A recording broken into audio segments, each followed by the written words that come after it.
Welcome to Inspired Change, a new inspirational and motivational broadcast that strives to empower men in a positive way, designed to educate, empower, and inspire even the busiest individual on the go over that first cup of coffee. Please join me in welcoming Gunter, international psychologist, author, speaker, and producer. Welcome everybody to another episode of Inspired Change. To begin with, let me welcome everybody who's been a loyal listener, and those who are new to the podcast, a warm welcome to you too. And I hope that in its small way, this podcast is going to make a bit of a difference in your life, in your understanding of both yourself, but also with some of the issues that you might be dealing with in your life. Now, fundamentally, for those of you who are new, this podcast is essentially about, making some changes, constructive changes in your life. And a large part of it is actually aimed at men, coming from an angle of, we really need to examine what it means to be male in our culture. There's so many different ideas and so many conflicts around that whole notion that I think it really begs some clarity, and I want to be able to contribute in this space in a constructive way, wherein not only are we looking at what our socialization as men is about, and I talk about patriarchy very openly. Patriarchy is an ideology that places men at the top of a hierarchy, especially white privileged males. Okay, there's a different story to be told if you happen to be indigenous or ethnic in some kind, wherein your skin colour has an impact about how people relate to you, which it shouldn't do, but it does. And despite the fact that we've been working at this for a long, long time, it doesn't seem to want to change too quickly. So part of the podcast is about gender relationships. It's about how we view those of us who are different, and also about ultimately changing myself to be a positive influence on the community that I participate in. And we've got some real challenges in that department. So in the last few podcasts, I've been talking about the issue of turning points. And I shared my own sort of story about my turning point in coming out of a job that I, seriously disliked, and discovering, in essence, what I perceived not to be just a job or a profession, but in fact a calling. I've been working as a psychologist and as a psychotherapist now for over 40 years, and I'm as passionate, if not more, about my work and trying to help make a difference in the community than I've ever been. This is my bread and butter, but it nourishes my soul, and I think that's a really important point in an environment these days where many of us are trapped in a pursuit of making money that is devoid of resonating with your own values and that of the community. And I think that's really sad. So, one of the things that I find in my work with a lot of men is that, a lot of the guys that I work with 35 plus are in what I call an existential crisis. They're doing stuff because they should do it, and because they've become trapped in a financial position wherein alternatives are not viable. The mortgage is eating up a large chunk of their income. They're trying to sustain a lifestyle, that matches that of the guy next door or, their community.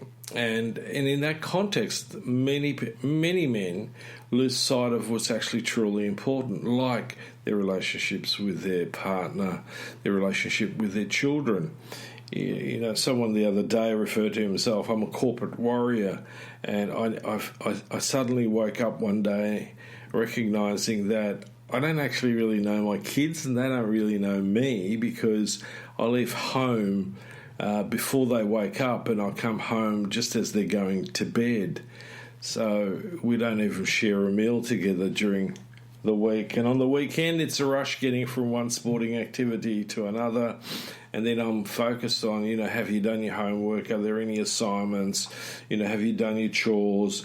And I'm missing out on that fundamental bonding, that relationship with my children. So, and I'm listening to this story as I have listened to many, many of these stories.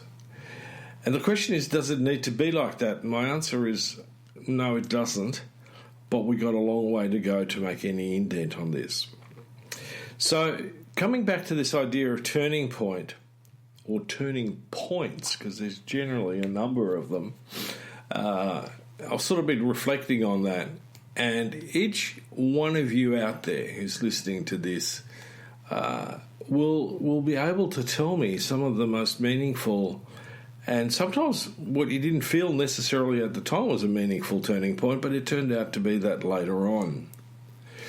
So, this is not a topic I want to just gloss over, because, change is inevitable. The question is, are we going to be in charge of that change, or is the universe simply going to punch us around the head and hopefully something good's going to come out of that? And I guess I'm a little bit too much of a control freak to, be too comfortable with that. I'm not necessarily that good in just rolling with the flow. I am all about being part of the flow, but, there's times when I've got to have a hand on the tiller and steer the boat through the rapids. Or if I use the surfing analogy, which I'm wont to do, it's really about getting a handle about where the rips and currents are and getting myself into the right takeoff zone, and then taking the drop with commitment, as Sean Thompson puts it so eloquently in the code. So, it's been an interesting week too, because that whole notion of turning points has been really very much part of the theme of my working week. I generally see a number of people who are facing, obviously, major turning points. And we talk about mental health. Now, let me reposition that, as I have in other podcasts, that in fact, most of the time we're actually talking about psychological distress. Okay, mental health is, we're ticking over and things, I'm feeling strong, I'm feeling grounded, I'm feeling safe, I'm feeling secure, and I'm in the flow. That is what I refer to as mental health. Every other state needs to be assessed from the perspective of the degree of stress that I'm experiencing, or do I need to work out a disorder that I've somehow developed. And I'm not necessarily talking about mental illness. I'm quite specific about mental illness, and to me mental illness is about bipolar 1, schizophrenia, and a number of other categories, and I won't go into those at this point in time. There's strong arguments for clinical depression also being an illness. But the majority of people that I see are depressed, but they're not necessarily clinically depressed. And so the thing that I want to talk about today is, how do I get into a place where I'm psychologically distressed? And it's not just simply about my disposition, okay? I need to look at my disposition within the context of what I'm dealing with, okay? So, for example, in my own journey, I was fired up to get to university, only to discover that I needed to do several years of statistics, and as a result developed essentially an anxiety problem that I needed to learn how to deal with. So when people talk about lived experience, I understand that process, because on the surface it wasn't obvious that I had an anxiety problem. And yes, it was very, very specific. You'd start talking to me about statistics and my heart rate would jump, my blood pressure would go up, and there were small beads of sweat starting to purl on my forehead. But then also, as I got into life and, I had a partner and we had children, there were challenges along the way that caused stress and at some points distress. And the question in my mind always was, how was I going to handle those? None of us are devoid of encountering psychological distress. Not one person. It's a question of degrees, and it's a question of, where that is located. So, one of the things that I get from a lot of people is when they see, mental health professionals, they often see us through a very rose-coloured lens, which suggests that, we somehow have this have it all together. We really got our shit together, and we know where we're going, and how everything works and so on. Well, that's not the case. We're human beings, just like everybody else, who've experienced, the pains, the suffering, the sorrow, at least not chronically, but some of the time in our life, at least for a period of time. And the question is, how am I going to deal with that effectively? So in my own life, that's always been part of the question, because if I understand how I'm dealing with it, I believe that I can help people in a much better way than if I was devoid of that experience. So one of the topics that I want to open up today is the whole issue about psychological distress and fundamentally substance abuse. Okay, so let me define what I mean by substance abuse. Essentially, it involves basically using too much alcohol, tobacco, or other drugs. Now, interestingly enough, in our community, a lot of us have been fantastic in cutting back on tobacco and nicotine use until vaping occurred. Now I'm starting to see a serious problem amongst teenagers, and vaping, right, really concerns me. Now, substance abuse does not necessarily equate with addiction or dependence, but it can lead there. And sometimes it leads there very, very quickly.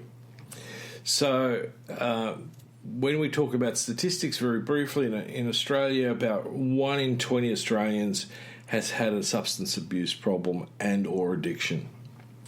And the use of substances in that context generally result in changes and potentially long-term damage to the brain and other organs. So it becomes a major issue with regard to psychological distress and psychological disorders. And unfortunately, in my work, on a daily basis, part of my conversation with people when they come to see me is about how much are you drinking, what sort of drugs are you taking, and what have you tried to do about that. Now, it doesn't necessarily mean just illicit drugs. Some people become, they abuse prescription drugs. And this becomes a particularly serious point because not everybody's honest either with their GP or necessarily in the beginning with me. Although having worked in the field of substance abuse disorders, I've got a pretty good nose to figure out who and when and where and how someone might be in that arena of trying to deal with it. So for a lot of us, part of the turning point is that we present to our GP or to a professional knowing that we've got to stop or we've got to moderate, but we don't quite know how.